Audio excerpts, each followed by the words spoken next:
Good morning. I'm your host, Melissa Vega. Thank you so much for joining us. Well, starting Wednesday, the 42nd Tejano Conjunto Festival will fill the west side with music. Rosedale Park and VFW Post 9186 are the sites for this year's festivities. And Executive Director Cristina is here to tell us more. Cristina, welcome back to the show. Thank you so much for joining us. Thank you for having me here. Well, the last time we talked, there was that poster contest that was going on, and now, well, it is time to party. So tell us what the Tejano Conjunto Festival is all about. That's right. You know, we have our timeline and our cadence every year that we follow, and it seems like a build-up, to the grand event. We have our poster contest, which is a lot of fun, and people enter, and now we are promoting with the final image, which was a loteria image, a woman playing on the accordion on a loteria type background. And we're ready for Rosedale Park, and this year it's going to be May 15th through the 19th, starting with our different events, as we always do, like our seniors dance and our Hall of Fame. So definitely a lot going on. So things kick off, like you mentioned, on Wednesday with a free seniors dance. So tell us all about this event. That's right. Every year, it's a tradition now that we kick it off for our seniors on Wednesday morning at 10 a.m. It's usually at the Guadalupe Theater, but the Guadalupe Theater is now closed for renovation. So this year it's going to be at the VFW Hall, and where conjunto music happens anyway. So we're taking the program out there where it is lived day to day. We will have a free seniors dance at 10 a.m. And then the following evening, also at the VFW Hall, we have our traditional Hall of Fame induction ceremony, dinner, and dance.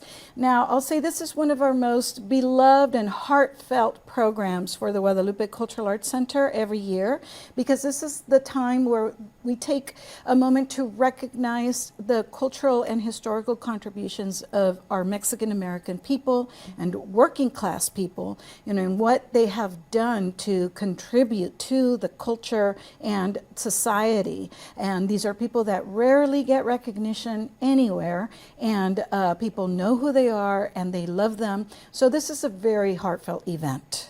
And speaking of the event, Friday through Sunday, it is all about the music.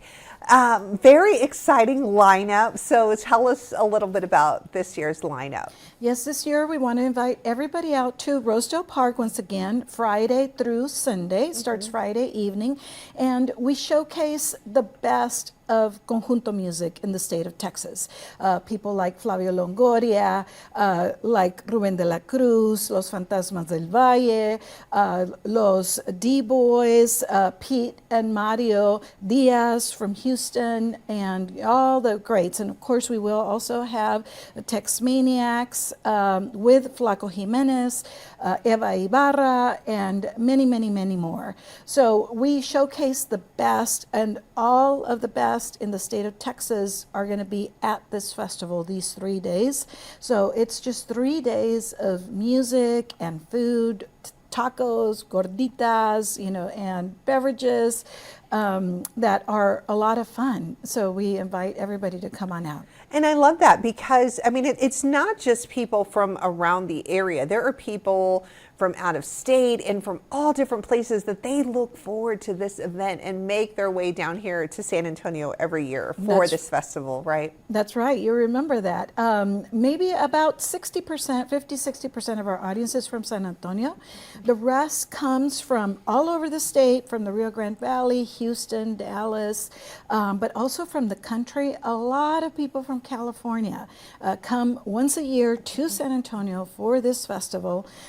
These are Tejanos that have left the state and now, live somewhere else, and they want to come back to connect with their culture and their roots every year.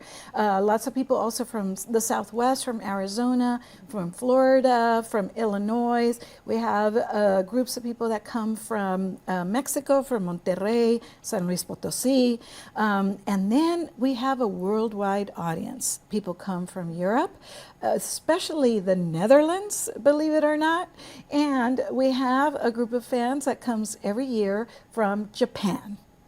Wow, I love that. You know, they are just pretty much coming from all over. And speaking about festivals, the next big festival at the Guadalupe Cultural Arts Center is the Cine Festival in July. So tell us a little bit more about this event. That's right. That's our next festival, and that is film, focusing on Latino film, especially filmmakers and stories from Texas. Many times filmmakers don't have opportunities to showcase their films in any festivals. It's hard to get into festivals, so this is the opportunity for them to showcase their films and for us to tell Texas Latino stories. We have a focus on that so that we can help the filmmakers develop, and so we can see our own lives and our own stories reflected on the big screen. This year it will take place the weekend after the 4th of July. That's always the weekend after the 4th of July. So we do have films inside a nice, cool theater. So everybody can feel nice and cool and freshen up inside. And this year, once again, because the Guadalupe Theater is under construction, we will hold the festival at 2 locations. One is partnering with the Carver Cultural Center, and then we will have the rest of it at a commercial theater. Got it. But the Cine Festival will go on. And speaking of things that are going on, talk to us about the dance classes that are offered. We still have our dance program year-round, and we will have a summer session starting up the second week of June. So students, new and recurring students, can come again and sign up and enroll. It starts the second week of June, the Dance Academy, and we will also have the Mariachi and Conjunto Music Academy, our traditional music program, and a big mariachi camp, a 2-week camp this summer in July as well. And for those parents that are interested in signing their kiddos up, how does that work? What do they need to do? All information is on our website, which is guadalupeculturalarts.org. And everybody can just go on there. They can also follow our social media sites. Just look up Guadalupe Cultural Arts Center on Facebook and Instagram, and you'll find all the information there. And I understand that there's also a youth theater group as well, Grupo Animo. Can you tell us more about that? Yes, that is a summer youth theater troupe where we invite students to enroll for free. This is a free program. It's a 4-week program where they learned the art of acting and producing and improvisation, and they get to mount a play at the end of those 4 weeks, and they get to learn how to write for theater, how to act, how to present themselves, how to improvise, all kinds of great things. So a lot of things going on. And before we leave, what would you tell people to get them out there to the Conjunto Festival? Well, it's the start of summer. You know, the mayor said when we talked about this at City Hall, he says, I always feel that the Conjunto Festival is the start of summer. That's the kickoff. You know, so come on out and, you know, make a connection with what's authentic about San Antonio and South Texas. This music is our folklore. It's our authentic culture. So it's just a lot of fun. You know, it's a lot of fun. You feel like you're in a big backyard barbecue with thousands of relatives. So come and enjoy that. I love it. Well, thank you so much as always for being on the show. Thank you.